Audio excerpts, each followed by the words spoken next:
आज सासूबाईंनी शेवग्याच्या शेंगाची पानं आणली, भरपूर आणले. म्हणे तुला काय करायचं कर म्हणे. तर मी म्हटलं काहीतरी करायलाच हवं.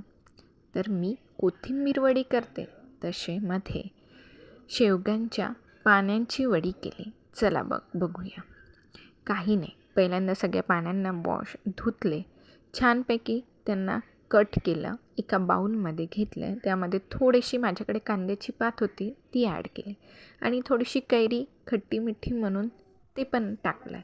बस 1 चम्मच कणिक, 2 चम्मच बेसन आणि बेसिक मसाले तुम्हाला जे लागते ते हळद, तिखट, मीठ आणि वरून मी थोडेसे गार्निशसाठी तीळ टाकले.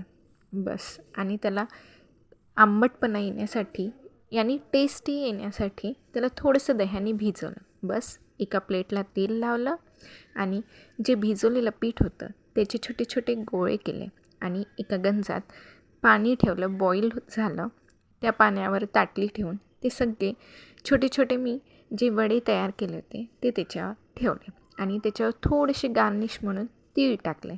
चला मग 10 मिनटं वाफवले. 10 मिनटात छान वडे तयार झाले.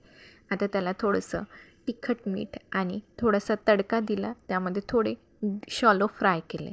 बस शॅलो फ्राय झाले आणि हे गरमागरम शेवग्यांच्या पानांचे वडे तयार आहे.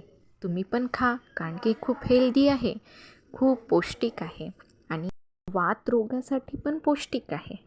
मग बनवा तुम्ही पण आणि असेच नवीन व्हिडिओ पाहण्यासाठी सबस्क्राईब करा माझ्या चॅनलला. थँक्यू.